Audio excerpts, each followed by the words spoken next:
All right. So you're old.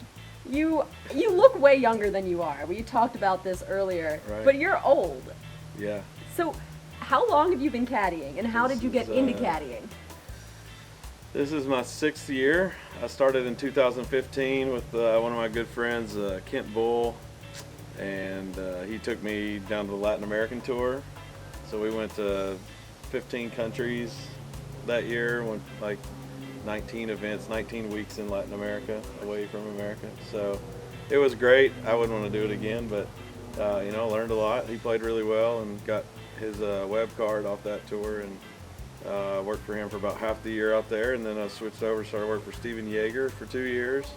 And he won 3 times, got his tour card, and brought me out here for about half of his rookie year. And then he wanted to go a different direction, as we like to say. And JT hired me, JT Poston hired me like 2 days after that. So been with him just a little over 2 years, and he's got a win, and finished 32nd last year on the FedEx Cup, and this year I think we finished 60 something. I don't know. That's awesome. Yeah, it's been great. And so JT is a Monday Q legend. So you knew when you were picking up his bag that you were dealing with some serious talent. Well, actually, the first week that he Monday qualified in Indiana on the web, we played a practice round with him, and I was like, who is this kid? Like, he's like skin and bones, lanky. Didn't say much that day, but he knew Keith Mitchell really well, so that's who Yeager was playing with that day. And we just became friends. Before we worked together, we were friends, played a lot of practice rounds, hung out, stayed in houses. So we were already friends before we started working together, which helped. Did you play golf Yeah. before you transitioned to caddying? Well, I didn't play professionally. I played in college at Lipscomb University, a little small school in Nashville, and I realized I wasn't good enough. I ended up, quitting after 3 years to just have fun in college, and still worked in the game a little bit right when I got out, like teaching kids, and it was more babysitting and trying not to get hit with the clubs by them. And so, I did that for a few years. Went back to Kentucky for a couple years, worked in my family business for 2 years, and then moved back to Nashville and worked for the state of Tennessee. So you were a government boy. Yeah, I had a government job for a couple years, working in construction and real estate and moving procurement, which, they told me I was going to do procurement, and I said, all right, what is that? What I was about to ask you, sir, Right. What is that? It's just how you get things. To procure is to get. So when Ken asked me, hey, do you want to go try this? I was like, I can always just get another job if it doesn't work out. So I'd always wanted to do it, and had a good opportunity present itself, and so I took it.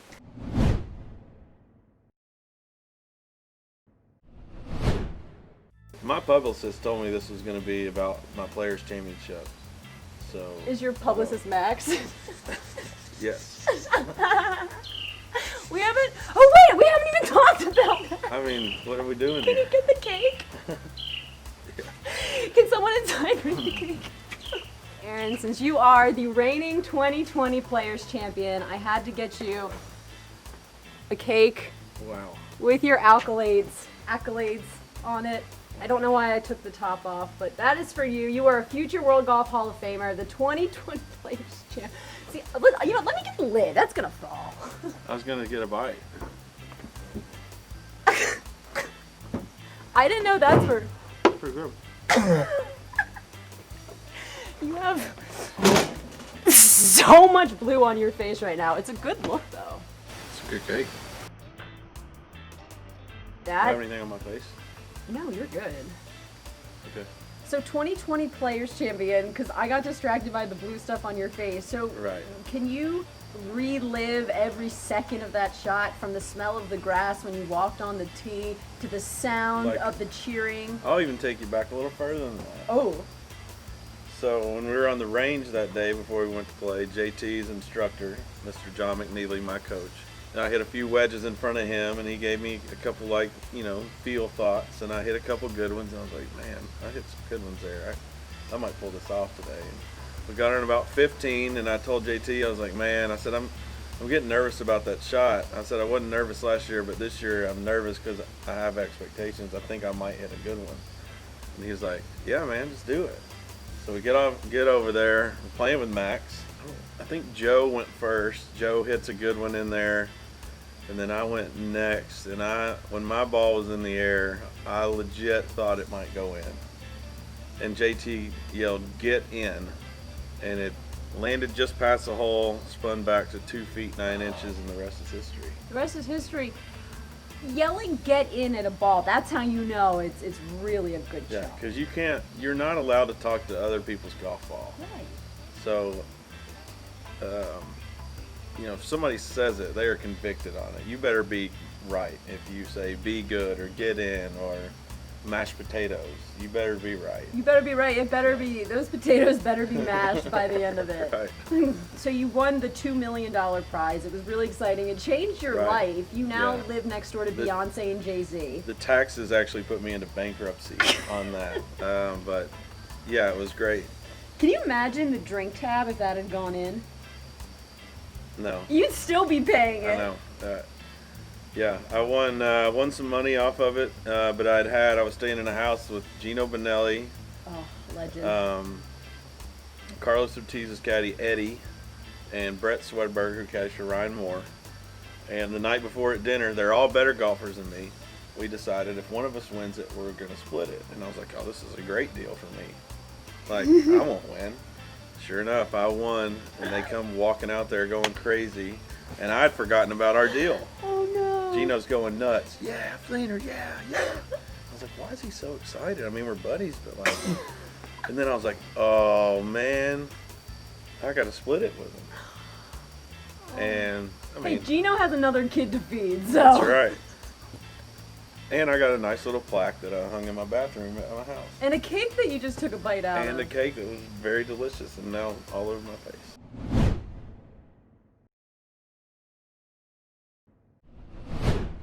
You didn't know what the word procurement meant. I didn't either. However, I'm really good at naming a bunch of random U.S. states in a very short amount of time. I'm going to put 2 minutes on the clock for us, and we're going to see how many states you and I can both come up with, but on our own. Okay. You can't use your phone if you're going to do it. I gotta make 2 minutes. All right, 2 minutes on the clock. Ready, set, go.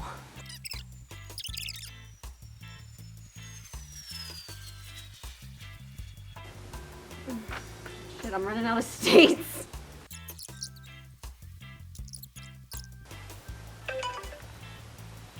You definitely beat me, and I don't know how I feel. So just let's tally them up. I got 1,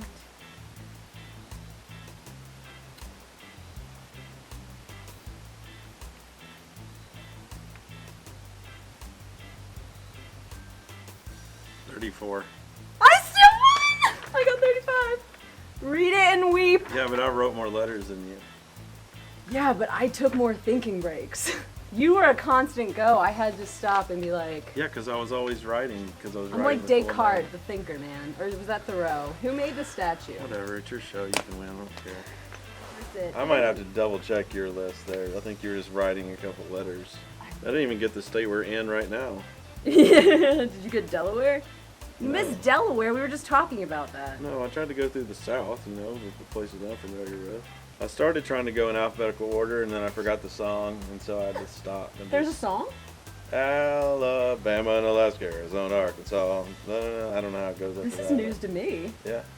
You should look it up. It's probably on Kids Bop or something like that. A Now CD. I know you're a big Kids Bop gal.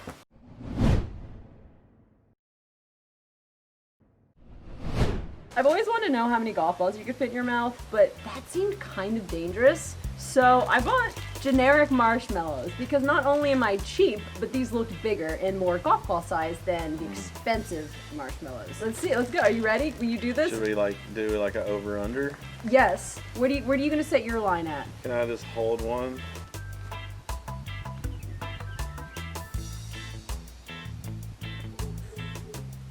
$13. 13. I'm gonna say I could probably get 6 in there. You're gonna go 12 and a half. I'm gonna go 6 and a half. I'll take the over on you for sure. Are you ready? We're gonna have a Cheers. counter. Cheers. All right. 13 seems like a steep margin right now. Yeah. That's how many would fit in all of Brian Harmon. Like total. I think I'm at 4 and I followed. I didn't count them. I think I'm at 4. Yeah, I can't. Okay. I'm not gonna win. 4, 5. There's another 5 for 6.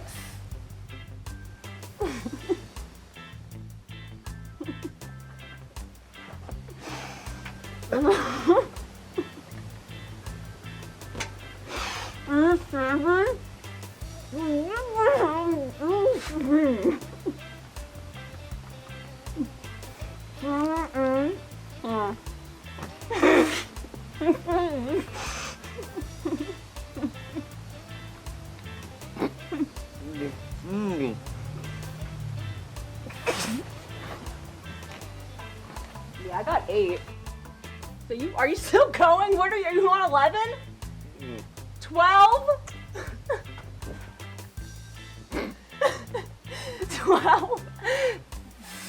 13? I can't believe you got 13. Can you get 14?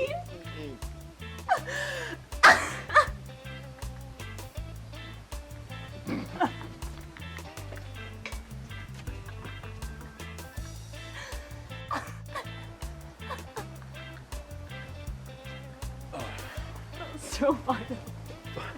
My mouth is so gross. Okay, we need a break right now. I got that first one in and I was like, oh boy. You're like, I underestimated. Oh my god, it's like coating in my teeth. Yeah, I'm just too competitive. I couldn't stop. Alright, we're back. I may never eat marshmallows again. You got a little on here. I'm saving it for later. You were a big topic of conversation when I spoke with Max Homa a few weeks ago.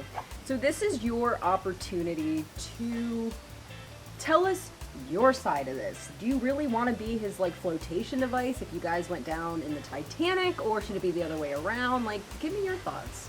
I mean, I'm bigger than him. I could hold him under the water. I wouldn't, Max. I would not do that.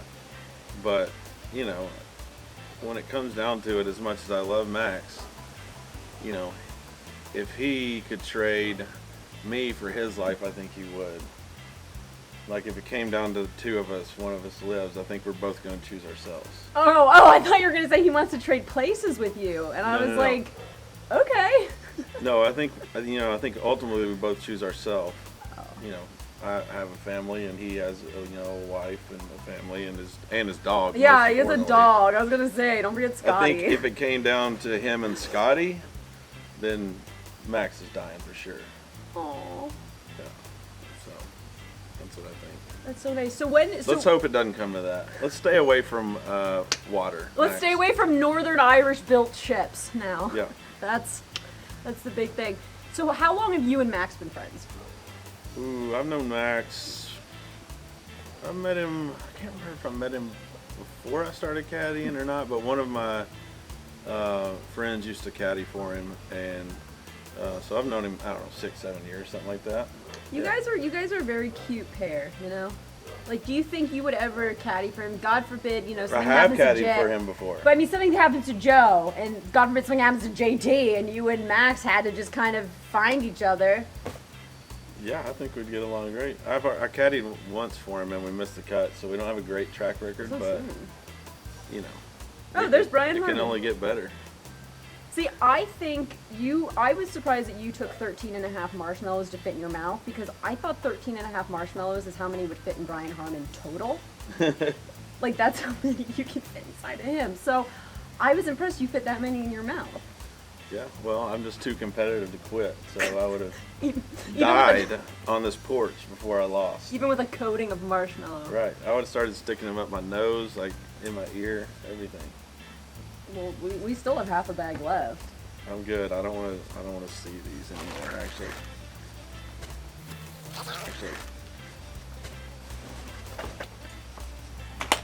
Aaron Flener. It's always an honor. I'm so glad that you bombed my interview with Gino that one time. Yeah, And me too. now we're here and you just ate a cake that I bought you, and I'm really excited about that. Thank you so much for taking the time You're welcome. to talk with me. Where can we find you? Like right now? Like on the internet. Oh, Sorry, I should have been more specific, Grandpa. well, my Twitter is at Aaron Flener. Very easy, just my first name and my last name. Push them together. Instagram is at AFLENER. First letter of my first name, last name. Push them together.